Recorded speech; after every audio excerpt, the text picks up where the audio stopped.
Bom dia pessoal. Sejam bem-vindos mais uma vez. Hoje a gente está começando a caminhar para o final da nossa exposição do livro de Atos, 29ª, se não me engano, pregação, faltam 7, então realmente 7 de 46, chegando no final. Mas, vamos lá, quando eu estava pensando nessa mensagem hoje, lendo o texto e tentando entender o que o Senhor tinha para a gente, lembrei de uma coisa que eu tenho sempre incentivado as pessoas a fazerem quando elas falam, eu me tornei um cristão, eu me converti e tal. Eu tenho falado, legal demais, eu acho que uma coisa que você tem que fazer é escrever a sua história. Escreve, pensa onde foi, como foi, seu processo, o que você sentiu, o que você imaginou sobre a sua experiência, né? Porque eu tenho aprendido também a importância de fazer isso, não só no momento que você se torna um cristão, que você se converte, mas também em outras situações da vida. Começar a observar detalhes de quando coisas significativas acontecem comigo. Isso seja para experiências boas ou experiências ruins. Eu fiquei pensando nisso, mas por que isso é importante? Por que eu pensei nisso? Porque quando a gente não presta atenção corretamente, a gente acaba perdendo partes importantes daquilo que está acontecendo com a gente. Partes que muitas vezes vão ajudar a gente a dar significado ou até acessar essas experiências para usar no futuro depois. Porque existe muita coisa que envolve quando você está ali num processo de conhecer cristão ou quando você está sofrendo uma dor, algum tipo de coisa, né? A gente tem nossa mente envolvida, nosso coração envolvido, sentimentos, imagens, cheiros, circunstâncias, muita coisa. Então, eu acho que reconhecer, registrar isso, seja para nós mesmos, ou seja para a gente saber como comunicar com outras pessoas, eu acho que pode ser de grande valia. E eu tenho pensado como que Lucas faz muito bem isso no livro de Atos. Se você voltar nas outras pregações, se você voltar e ler, tem muitas descrições, detalhes, diálogos muito ricos, né? As cenas que ele vai colocando ali, descrevendo, pelo menos para mim, tem me ajudado a entender como navegar na narrativa, mas também pegar princípios e aplicar na minha vida. E o texto de hoje não é diferente, vocês vão ver, é um texto rico em detalhes. Entre outras coisas, eu acho que é um texto que fala sobre o poder e o efeito do evangelho na vida de uma pessoa. Eu acho que fala sobre coragem. Eu gostei que Jeff abriu hoje, né, perguntando para a gente sobre nossos medos. Eu acho que o texto de hoje fala um pouco sobre coragem. Um spoiler é que coragem não é ausência de medo. Então, depois eu vou trazer uma definição que eu gostei muito sobre coragem. Mas é um texto que fala sobre convicção, um texto que fala sobre fé, sobre sabedoria, sobre não ser dominado pelas suas emoções. Certamente, eu não acho que dá para falar com tudo isso com muita profundidade, eu nem tenho essa pretensão, mas eu quero apontar como eu vejo alguns detalhes e algumas nuances dessas coisas nesse texto de hoje. Então eu quero te convidar para orar mais uma vez e aí a gente vai entrar no texto. Senhor, nós pedimos que o Senhor fale conosco, Pai, que o Senhor me use essa mensagem, Pai, para falar da sua palavra, para mostrar detalhes e significados, Pai, desse texto que são pertinentes para a piedade, pertinentes para a nossa vida, pertinentes para o nosso entendimento de quem o Senhor é, Pai. Usa essa mensagem apesar de mim, Pai, e começa em mim. Eu preciso dessas verdades, eu preciso ser transformado por isso, assim como cada pessoa aqui hoje, Pai. Então, acompanha essa mensagem com poder e com verdade, Senhor Deus, para a honra e glória do seu nome. Amém. Então, se você tem sua Bíblia, você pode abrir em Atos 21.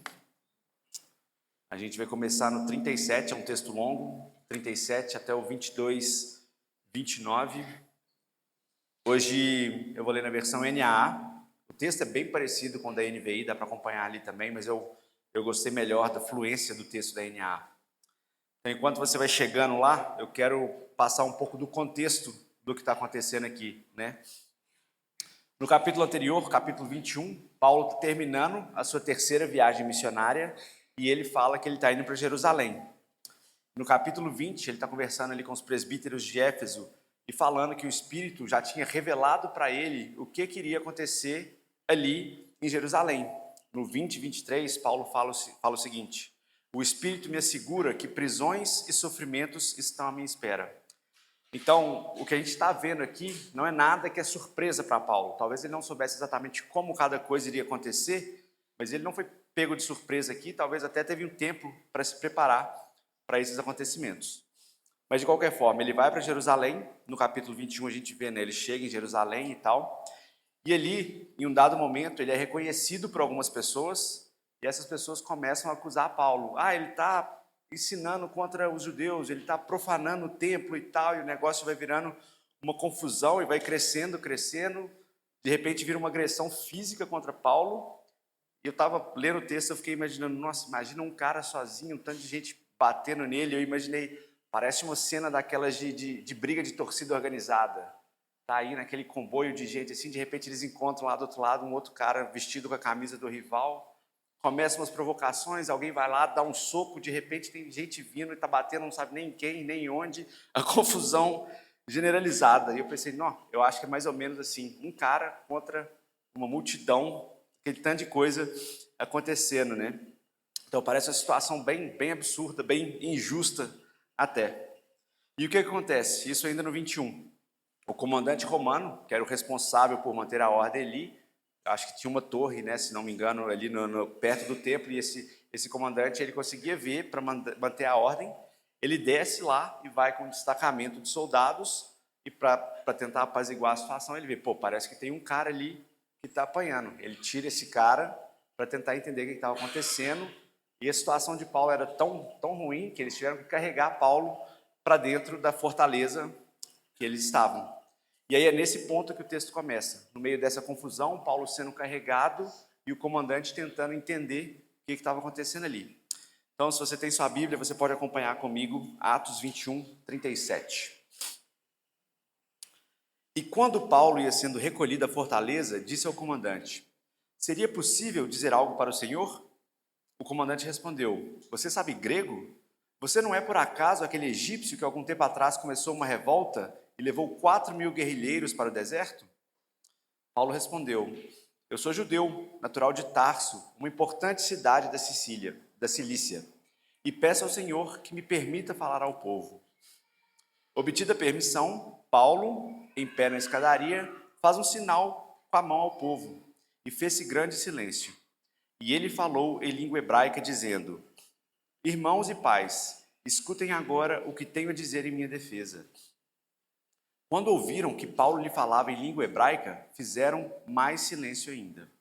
Paulo continuou: eu sou judeu, nasci em Tarso da Cilícia, mas fui criado nessa cidade, e aqui fui instruído aos pés de Gamaliel, segundo o rigor da lei dos nossos antepassados, sendo zeloso para com Deus, assim como todos vocês o são no dia de hoje.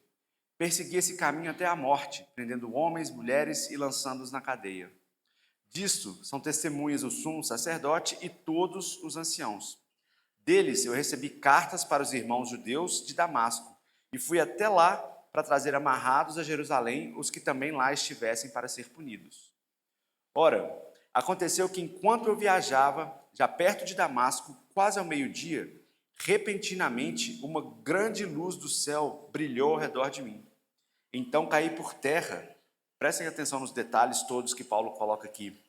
Então caí por terra, ouvindo uma voz que me dizia: Saulo, Saulo, por que você me persegue? Perguntei: Senhor, quem é você? Ao que me respondeu: eu sou Jesus, o Nazareno, a quem você persegue.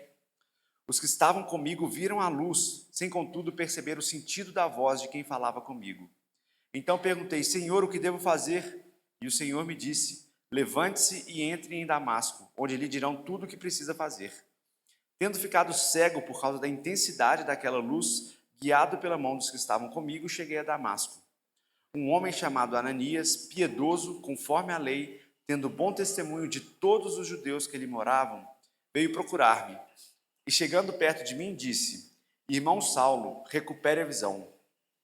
Nessa mesma hora, recuperei a visão e olhei para ele. Então ele disse: o Deus de nossos pais escolheu você de antemão para conhecer a vontade dele, ver o justo e ouvir a voz dele. Porque você será testemunha dele, diante de todos, anunciando as coisas que você tem visto e ouvido. E agora, o que está esperando?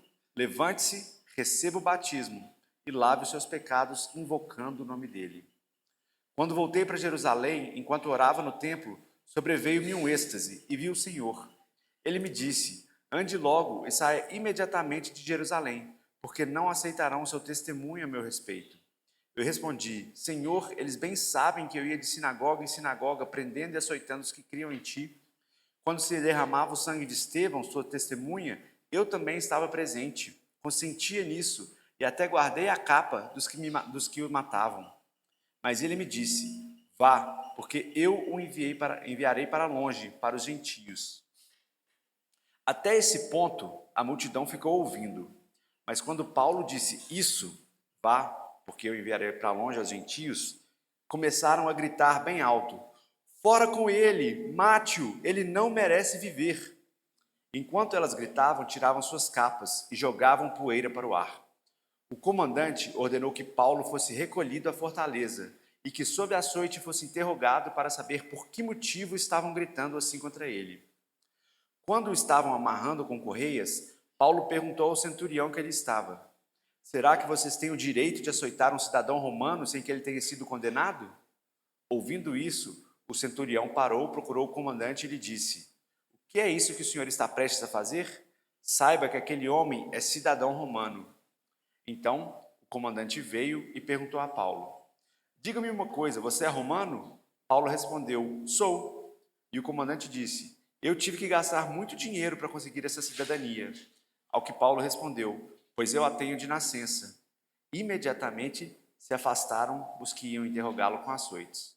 O próprio comandante ficou com medo quando soube que Paulo era romano, porque tinha mandado amarrá-lo. É grande o texto, como eu disse, cheio de detalhes, né? E aqui é o relato de Paulo, mas eu acho que as nossas experiências também sempre têm muitos detalhes envolvidos. E enquanto eu estava estudando a passagem, eu aprendi sobre alguns desses elementos, e não só isso, né? Não só esses detalhes, as coisas acontecendo, mas acho que o contexto e a cultura na qual o texto foi escrito influenciam o nosso entendimento. Então, eu acho que isso acrescenta nuances importantes na cena. E eu quero... Ok, pausa dramática. Tá, beleza. Ótimo. É bom assim, porque eu não sei o que fazer com minhas mãos quando eu falo, então assim é melhor. Mas eu acho que cada detalhe acrescenta uma nuance importante que nos ajuda no entendimento da passagem. Então vamos dar uma olhada para alguns desses detalhes. O texto começa com Paulo virando, Paulo entra na fortaleza, ele vira para o comandante romano e fala: posso te dirigir a palavra? E ele fica surpreso e fala: você fala grego? Achei que você era só um rebelde egípcio que estava fazendo uma confusão e tal. E aí a pergunta que a gente tem que fazer aqui é por quê? Por que esse comandante ficou surpreso quando Paulo virou para ele e se dirigiu para ele em grego? Quando a gente olha rapidamente, não dá para ter essa ideia, mas quando você volta e estuda no texto original, não que eu tenha feito isso, porque eu não falo grego, mas eu consultei pessoas que fizessem, eles falam que a ideia do que Paulo fala aqui é que ele não só falou em grego, uma palavra em grego, alguma coisa em grego, mas ele usa uma estrutura muito formal do grego. E isso mostra que Paulo não era uma classe comum de cidadão. Ele tinha uma certa educação, ele tinha um certo preparo ali. E a gente vê isso ainda hoje, né? Dependendo de onde você chega, a língua que você fala, o sotaque que você usa, a forma como você se porta, tudo isso gera uma impressão e isso tem impacto na forma como você é tratado. Então, ali, quando Paulo ele olha para o comandante, ele se dirige para ele em grego, de modo formal, Paulo mostra que era uma pessoa cuja opinião era digna de ser ouvida. E o comandante concede a ele esse direito. Ele fala: não, pode ir lá, pode falar. Então, aqui é um primeiro detalhe, né? A forma como Paulo fala com o comandante. Isso dando traços de quem Paulo era. Aí o texto fala que ele se dirige à escada ali, né, da fortaleza. E aqui um outro detalhe importante. O texto fala que ele faz um gesto para a multidão. Pergunta que segue, né? Por que isso importa? Está uma confusão ali. De repente esse cara, talvez ensanguentado, todo abatido, ele chega lá e ele faz um gesto e a multidão se cala. Então, por que isso importa? Cícero foi um cara que viveu antes de Cristo, um advogado, político, filósofo, e ele é considerado um dos maiores oradores de todos os tempos. E Quintiliano, esse viveu depois de Cristo, foi considerado o grande professor de retórica do Império Romano. E olha o que eles falam sobre os gestos durante um discurso, durante uma fala. Isso é Cícero falando. A ação, os gestos, é uma espécie de eloquência do corpo. Não só dá força ao discurso, como muitas vezes o domina por inteiro. Quintiliano fala o seguinte: o movimento do corpo possui quase a força da linguagem e frequentemente é mais eloquente do que as próprias palavras. E Quintiliano também fala especificamente sobre um gesto de pedir silêncio à multidão. Ele fala: quando um orador deseja silêncio, ele estende as mãos e ele abaixa lentamente, como quem reprime o impulso da multidão. É como se ele estivesse amassando a multidão, ele vai acalmando, assim, vai aquietando. Então aqui, quando a gente vê que Paulo faz um gesto de oratória para a multidão, ele não está só, ei, gente, aqui, agora eu quero falar e tal, mas ele se posiciona ali e ele faz um gesto, e a população, a multidão, entende isso, né? Fiquei pensando que o próximo dirigente, quando vocês estiverem super animados, se conversando e tal, pode chegar aqui, Diego vai gostar dessa ideia, você chega aqui e faz um... Só começa o culto depois que vocês fizerem silêncio, então, fica a dica, Diego. Mas, isso é bem interessante, né? Porque Paulo sabia o que estava fazendo, Paulo tinha domínio de grego, Paulo tinha um domínio de oratória, e as pessoas entendem isso. Um outro detalhe importante aqui, o texto fala como Paulo se dirige à multidão. Ele fala em grego com o comandante, para a multidão ele vira e ele fala em hebraico, ou aramaico, se você estiver lendo na NVI. De novo, a pergunta que se segue é: qual a relevância disso? Por que isso importa, né? Qual que é o peso desse detalhe? Aí a gente tem que voltar alguns anos antes, mas durante o domínio da Babilônia no mundo antigo, grande parte da população judaica foi forçada a sair dessa região, da região da Judéia, foi para próximo da Babilônia, que é ali na região do Iraque, e eles formaram pequenas comunidades judaicas. E essas comunidades, elas foram sofrendo, naturalmente, influências das pessoas ao seu redor. De forma que o hebraico era um idioma relativamente conhecido de cada uma dessas comunidades, mas não necessariamente era o mais fluente. Não necessariamente era o idioma materno de cada uma dessas comunidades. Então, talvez elas sabiam o hebraico, mas falavam grego, um tipo de grego, ou alguma outra coisa, enfim. Mas Paulo escolhe um idioma específico. E essa escolha de hebraico não é uma escolha aleatória. Por quê? Primeiro, quando ele fala hebraico, quando ele muda a linguagem e se dirige em hebraico, isso atesta a sua descendência judaica. Não era qualquer pessoa que estava ali, era um judeu como eles, então ele se identifica com a população. Também, ali em Jerusalém, várias pessoas, talvez várias dessas comunidades se reuniam, várias delas com seus idiomas, então quando ele escolhe o hebraico, ele quer garantir que ele vai ser entendido, porque todas elas, ainda que não fosse a língua materna, sabiam e voltavam no hebraico de certa forma. E um outro detalhe é que o hebraico não era a língua principal de todos eles. E se você fala 2 idiomas, você sabe que às vezes quando você vai mudar de idioma, você precisa de mais atenção para tentar entender. Então Paulo chega lá, faz um gesto e começa a falar em hebraico, as pessoas pensam, pô, eu preciso...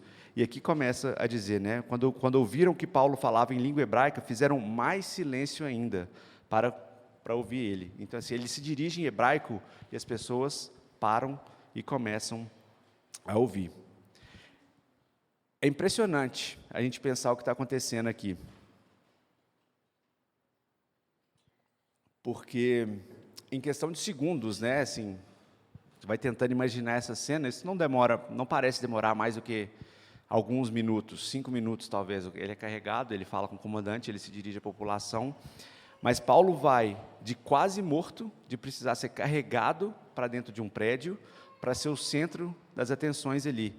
Isso é impressionante como ele faz isso usando os recursos que Deus tem dado para ele, né? E aí a gente chega na parte que finalmente Paulo vai começar o seu discurso, a sua defesa diante daquelas pessoas. E ele faz isso, se vocês forem reparar, através da história dele, do testemunho de conversão dele. Eu acho que ali, quando ele decide falar a história dele, com as experiências dele, com os detalhes dessa história, ele está falando sobre o poder e sobre o efeito do Evangelho na sua vida. E ele faz isso dividindo a história dele em 3 partes. Primeiro, quem ele era antes de Cristo. Segundo, como foi o seu encontro com Cristo, ou como seus olhos foram abertos para a realidade do Evangelho. E terceiro, quais foram os impactos disso da sua vida. 3 partes bem claras do testemunho de Paulo. Eu não vou ler tudo de novo por causa do tempo, né? A gente já leu, mas você pode ir acompanhando aí. Começa no 22:3. Eu vou só destacar algumas partes. Você pode ler depois em casa também com mais tempo. Mas primeira parte, quem ele era? Judeu, criado em Jerusalém, instruído no rigor da lei por um dos mais proeminentes professores do judaísmo, Gamaliel, zeloso para com Deus e perseguidor incansável de cristãos. Essas são as credenciais que Paulo dá de si mesmo para aquelas pessoas. E ele fala, esse era eu, e eu, judeu como vocês. Ele até se refere às pessoas como pais e irmãos, demonstrando essa conexão. E ele fala do que ele estava fazendo, eu estava perseguindo cristãos e tal, estava numa viagem, indo para Damasco, e aí ele conta sobre como foi seu encontro com Cristo. A gente tem que lembrar, né, por que ele estava indo para Damasco? Ele era um cara que acreditava que Jesus era um falso mestre. Jesus não era o Messias na cabeça de Paulo, ele estava justamente tentando perseguir e prender aquelas pessoas que estavam pregando isso. Fala, Jesus morreu e ressuscitou, e isso é prova cabal de que ele é o Messias enviado. E Paulo estava revoltado com isso e matando as pessoas que estavam pregando isso, né? Então ele estava nesse caminho para Damasco, e no meio do caminho ele tem uma experiência sobrenatural. E é o que ele relata disso, né? Teve luz, teve som, os olhos dele foram cobertos e tal, então ele tem uma experiência sobrenatural e ele vê e ele conversa com Jesus. E é engraçado, porque ele está indo atrás de pessoas que falam que Cristo ressuscitou, ele não acredita nisso, então eis que o Cristo ressuscitado aparece para ele, e aquilo tem um impacto gigantesco, ele crê em Cristo, e ele invoca seu nome para o perdão dos pecados, como o texto fala, e ele é batizado como testemunho público da sua fé. Né? Até aqui é uma coisa que a gente tem que parar, porque o texto fala, né? O Ananias virou para Paulo e fala, vá, seja batizado e lave os seus pecados, invocando o nome de Cristo. Nós cremos que o batismo é a expressão externa de uma realidade interna. Não existe um poder no batismo para você ser salvo, para lavar os pecados. E aqui o português importa, né? Porque, não aqui, mas em tudo, porque ele fala, vá, se batize e limpe-se dos seus pecados, invocando o nome de Cristo. A ordem aqui está trocada, mas primeiro você se limpa dos seus pecados, invocando o nome de Cristo, isso muda a sua realidade interna, depois você se batiza, dando testemunho do que aconteceu internamente. Então esse é um detalhe que é importante a gente não passar batido. Mas então, quem ele era, como ele encontrou Cristo, e aí a gente tem que passar para a terceira parte. Quais são os impactos da conversão de Paulo? E aqui ele começa a falar, né, como que o propósito de vida muda completamente. Ele deixa de ser um perseguidor de cristãos e se torna uma testemunha do Evangelho. Ele deixa de impor sofrimentos sobre as pessoas e ele se torna um sofredor em favor da causa de Cristo. Como eu falei, o texto tem muitos detalhes, você pode voltar e ler depois, mas também pensa comigo na importância de preservar as memórias da nossa experiência. Pensa em quantos detalhes Paulo deu aqui, como que aquilo parece até que aconteceu ontem. Isso tinha acontecido vários anos atrás, mas ele lembra com clareza, né? E isso é muito importante, porque se a gente tem essa memória com clareza, nós vamos poder usar isso a nosso favor, usar isso para expandir o reino de Deus. Nesse caso, Paulo estava usando o seu testemunho como parte da sua defesa. a gente tem que lembrar que a nossa história com Deus, ela é muito poderosa. O nosso testemunho, o testemunho de cada um de vocês, ele fala sobre o efeito e o poder do Evangelho na sua vida. As pessoas podem não concordar, as pessoas podem até não aceitar, mas não tem como desvalidar uma coisa que Deus fez na sua vida, ou que está fazendo na sua vida. Eu era assim, desse jeito, eu ouvi o Evangelho, eu criei na obra de Cristo, e hoje eu sou diferente. A pessoa pode falar, isso é bobagem, não sei o quê, mas isso é a minha história pessoal, isso é o que eu creio. E se de fato, né, nós estamos em Cristo, isso vai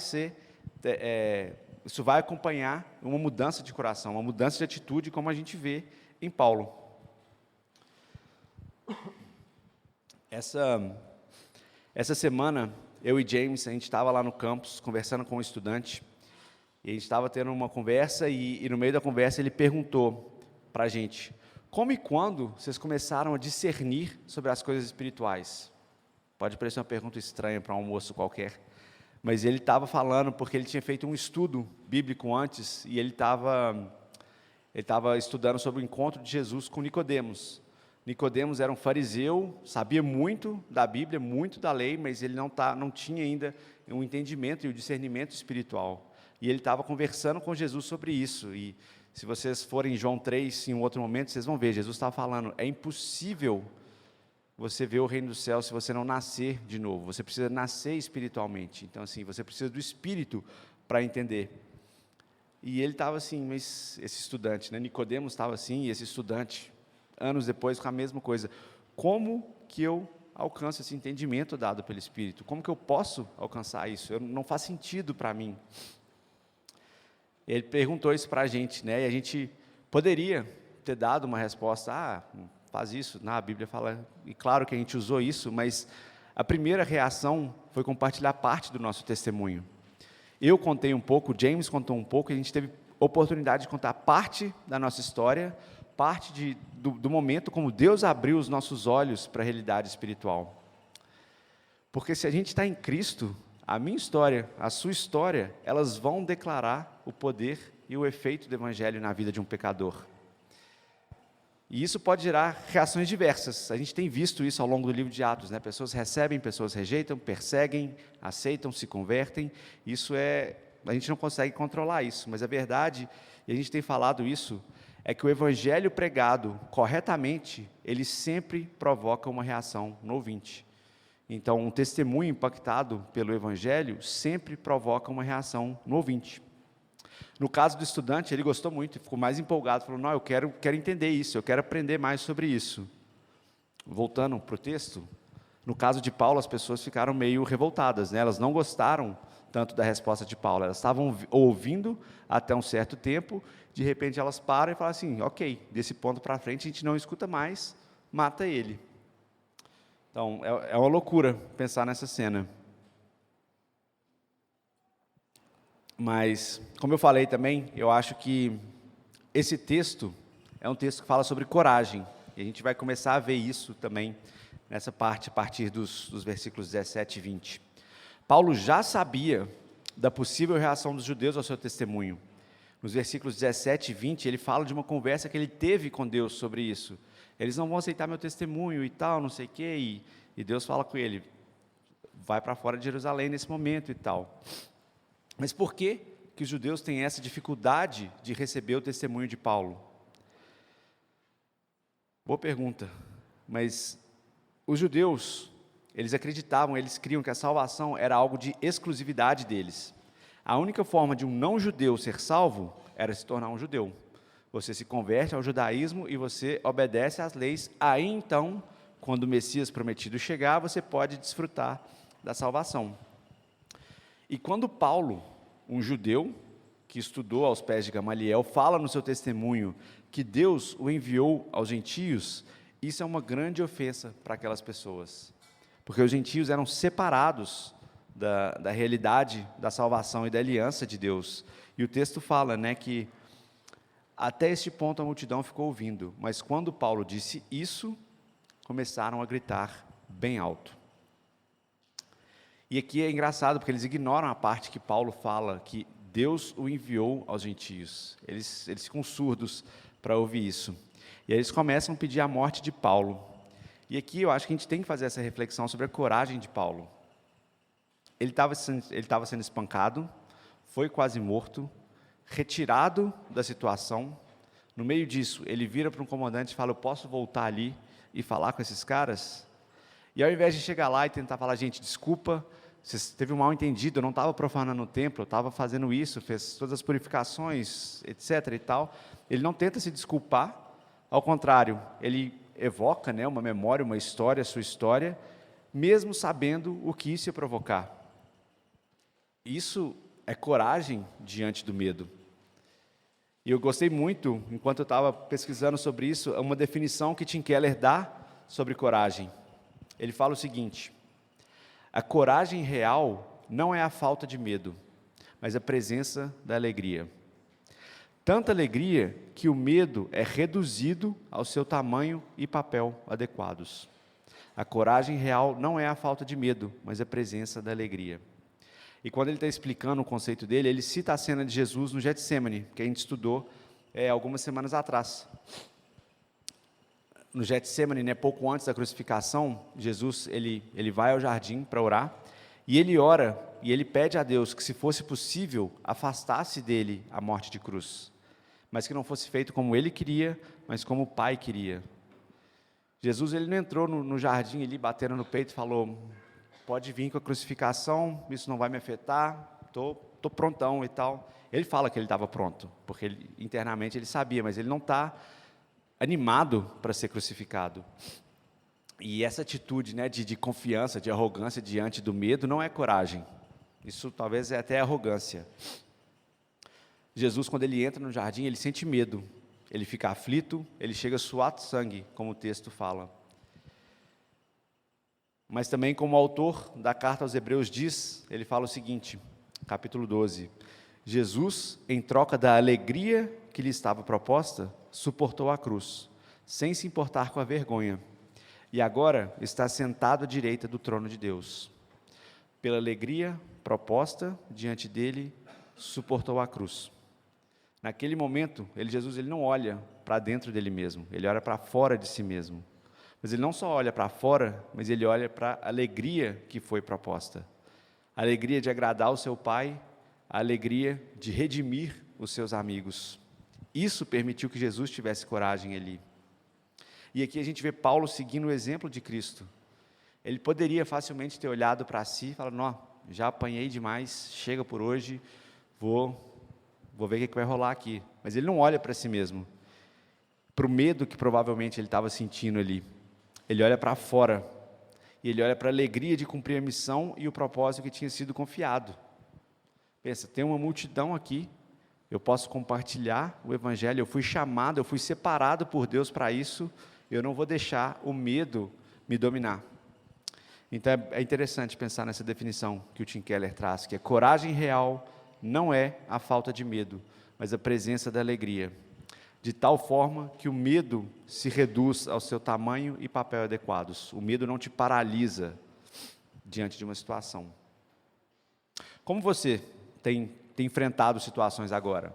Tem situações boas, alegres, felizes, situações desafiadoras, mas em cada uma delas, onde tem estado seus olhos? Em você mesmo? Em como você está se sentindo? Nas suas dores? Ou na alegria que a gente consegue encontrar na salvação e na presença de Deus? Onde têm estado seus olhos recentemente?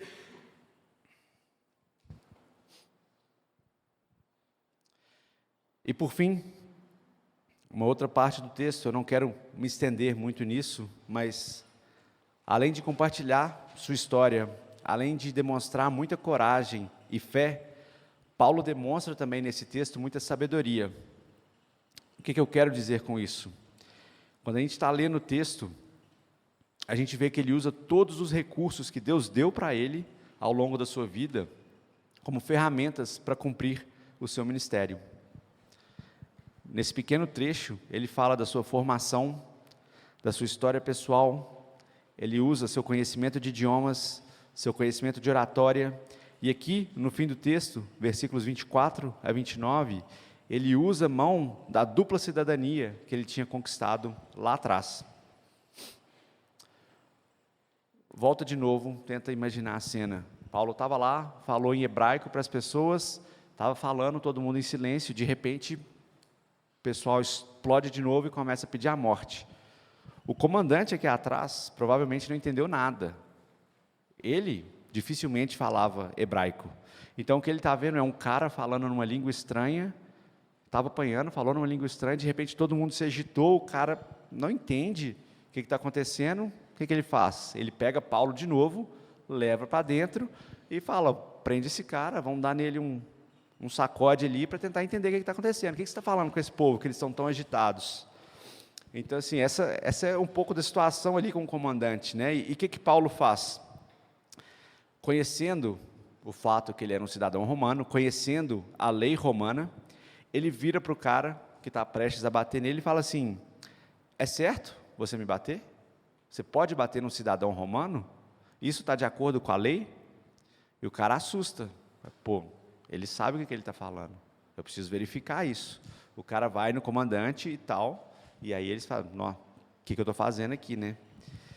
E aqui a gente tem que pensar que, eu acho que 2 motivos, pelo menos, pelos quais Paulo faz isso. Primeiro, eu não acredito que Paulo era bobo o suficiente para querer apanhar desnecessariamente. Ele já tinha apanhado um tanto, para que eu vou apanhar mais um tanto? Então, eu acho que ele fala isso, fala, olha, você não pode me bater porque eu sou um cidadão romano, eu preciso ser condenado antes de ser açoitado. Então, maneira aí.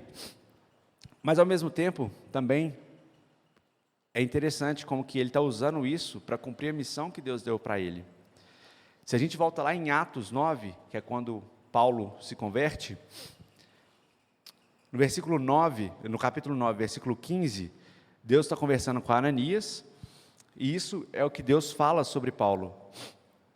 Este homem, Paulo, ele é o meu instrumento escolhido para levar o meu nome perante os gentios e seus reis, e perante o povo de Israel. Então, Paulo está diante do povo de Israel, levando o nome de Deus, ele tem falado com os gentios, e aqui tem um detalhe importante, os seus reis, os reis dos gentios. Quem eram os reis dos gentios, nesse caso ali do maior império? Era o imperador romano, era César. Então, a gente vai ver daqui para frente, nesse estudo de Atos, né, como que Paulo, quando ele invoca a sua cidadania romana, ele sabia que ele não ia ser só liberado, ele sabia que ele ia ser levado para as maiores instâncias do governo para ser julgado.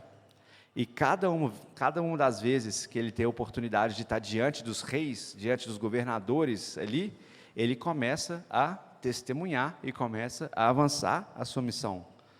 Não é aleatório, não é, eu só não quero apanhar, mas tinha intenção, tinha muita sabedoria por trás de cada ato de Paulo. A gente estudou Coríntios, né, na igreja, há uns 2, 3 anos atrás. Olha o que ele fala, Paulo, em 1 Coríntios 9, 19 e 23. 1 Coríntios 9, 19 a 23.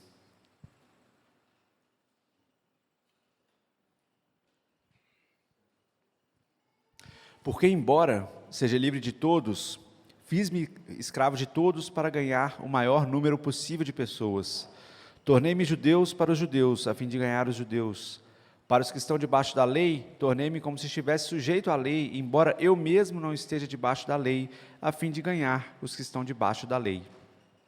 Para os que estão sem lei, tornei-me como sem lei, embora não esteja livre da lei de Deus, e sim sobre a lei de Cristo, a fim de ganhar os que não têm a lei. Para com os fracos, tornei-me fraco para ganhar os fracos. Tornei-me tudo para com todos, para de alguma forma salvar alguns. Faço tudo isso por causa do Evangelho, para ser coparticipante dele. A vida de Paulo muda depois que ele encontra com Cristo. Tudo que ele faz é para ser participante do Evangelho, coparticipante dele com Cristo. Então aqui a gente vê um exemplo disso, a gente vê como Paulo usa tudo o que ele tem, toda a caixa de ferramenta dele, para avançar a missão de Cristo. Eu quero terminar com duas breves aplicações. Primeiro, lembre-se da sua história. Lembre-se da sua história. Quem você era, como Jesus se revelou a você, como isso impactou a sua vida. Talvez você é um cristão recente, tem alguns meses, algumas semanas, e isso está fresco na sua cabeça. Não perca a oportunidade de chegar e anotar os detalhes dessa experiência. Talvez você se tornou cristão há 10, 15, 20 anos atrás. Eu me converti em 2006, então quase 20 anos já.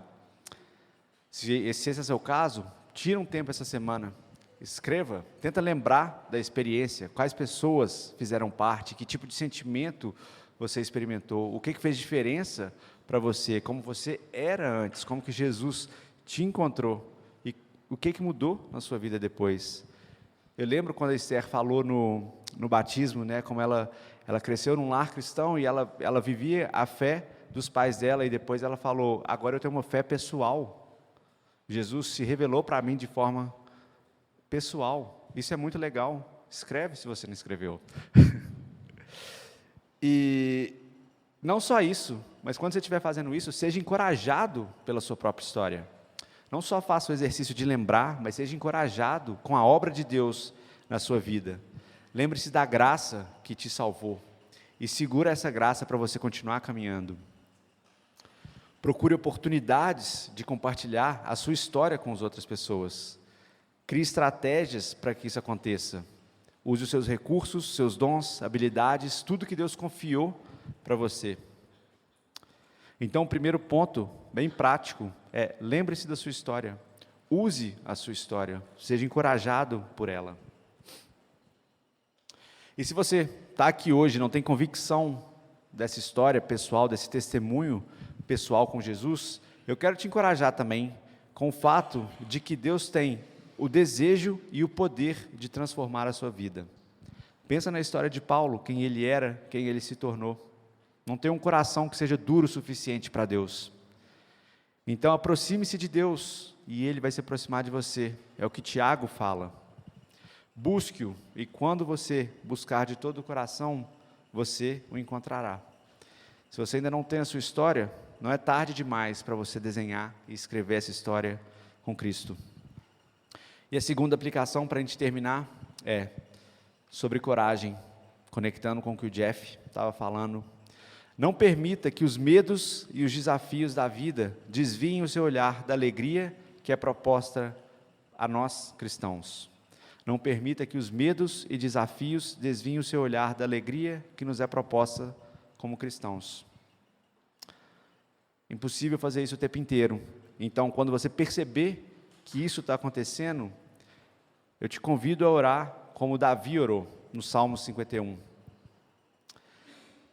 Salmo 51, 10, 12, ele fala o seguinte: Rei Davi, depois de cometer adultério, pecar contra Deus, contra sua esposa, contra várias outras pessoas, ele reconhece o pecado, ele arrepende, ele sente medo do que aquilo pode causar, e essa é a oração que ele faz.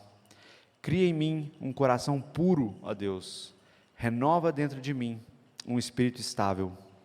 Não me expulses da tua presença, nem tires de mim o teu Espírito Santo. Devolve-me a alegria da tua salvação e sustenta-me com o espírito pronto a obedecer. Amém.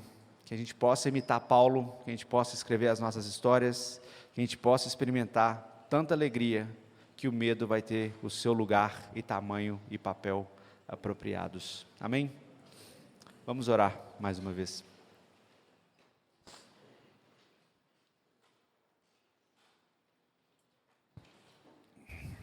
Senhor,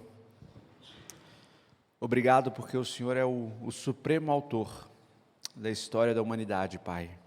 O Senhor escreveu o começo, o meio e o Senhor é o fim. O Senhor é o alfa e o ômega, Pai, o princípio e o fim de todas as coisas, Pai. Nós somos partes integrantes dessa história e ainda assim o Senhor se revela em graça e amor para cada um que te busca com coração sincero, Pai. Eu te louvo, Pai, por cada história de vida transformada aqui hoje, Pai. Eu te louvo porque o Senhor reúne pecadores, Pai, remidos pela graça para te adorar e para te prestar louvor e culto, Pai. Eu oro para que cada história aqui hoje, Pai, seja usada para impactar muitas outras. Que a gente lembre dos detalhes, que a gente lembre, Pai, de tudo que o Senhor tem feito nas nossas vidas. E que, como Paulo, a gente tenha coragem de usar isso nos momentos oportunos, para que mais pessoas conheçam o Senhor, Pai. Nos ajude, Pai, porque somos fracos e não sabemos como fazer isso, Pai. Mas nos encha, Pai, com a Tua alegria, Pai, a alegria da Tua salvação, para que o medo não nos paralise, para que a gente não sinta tentados a conquistar o medo com uma falsa arrogância, Pai, mas que a gente possa vencer o medo por causa da alegria que nos é proposta como cristãos, Pai. Obrigado por essas verdades, Senhor Deus. Carregue isso para a nossa semana, para as nossas vidas, em nome do Senhor Jesus. Amém.